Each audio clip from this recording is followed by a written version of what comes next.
This is for Mr. Murphy. You've pointed out the problems with the Republican-controlled Congress, but I wanted to ask you, if the Democrats were in control of Congress, the Ways and Means Chairman would be Charlie Rangel, who has said he would support increasing taxes.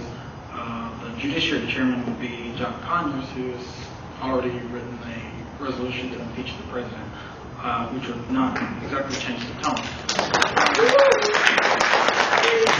My question is, why would Washington be better with Democrats in control? Well, I actually heard Charlie Rangel speak the other day, and he said something I thought that was pretty prophetic. He said that if the Democrats take back control of the Congress, they can either govern or get even. They can't do both. And his intention is to govern. And I believe that that's the intention of the Democratic leaders, is to actually start making up ground that we have lost over the past few years. Just take a look at the Democratic leadership proposal. The first thing that they would offer, if the Democrats took back control of the House, is to open up the rules of the House, to allow for more debate, for more amendments, for more public hearing, even on Republican bills. This has got to be a central part of governing. The Medicare bill that we just talked about that was passed by Congress was passed not only in the dead of night, but was passed while not allowing any of the Democratic proposals to come onto the table.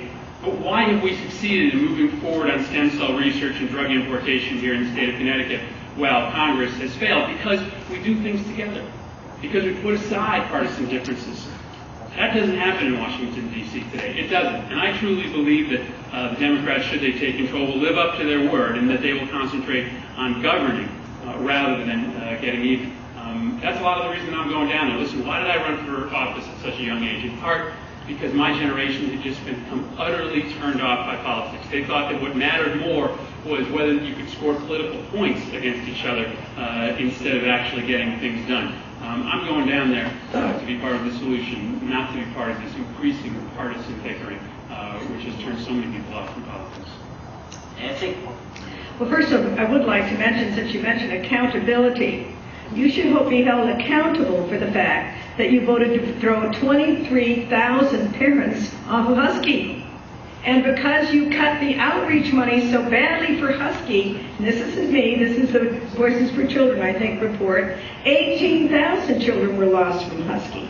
So you've not exactly been careful about maintaining coverage under the state programs. And as I say, Medicaid pays so little, a lot of people on the state programs can't see the doctor of their choice. And what would be different in Washington is very clear and simple. Charlie Rangel has said over and over again, he can't think of a single tax cut the Republicans passed that he would want to make permanent. No 10% bracket, that would go back up to 15%. No tax credit for children, now up to $1,000 per child. No elimination of the marriage penalty. Those three things together made a huge difference. The tax increase that you supported at the state level started with hitting people at $22,500. Now, we relieved taxes on the lowest level of earnings, and that helped all people. And then it was the biggest middle-class tax cut we passed since the Reagan tax cut, and basically just took us back to the Reagan brackets. Nothing actually radical. It just enabled people to have the money they need to save for their children's college education, to save for their retirement. And at the same time, we actually passed through the tax code a lot of incentives to make it easier to save for your college education, and we increased the number of Pell Grants and the amount of the Pell Grants to make it easier to go to college and not have a lot of debt. And we started a whole new smart grant program. So we've done a lot to help middle-class families have the disposable income they need to raise their families, and Charlie Rangel will wipe it all out.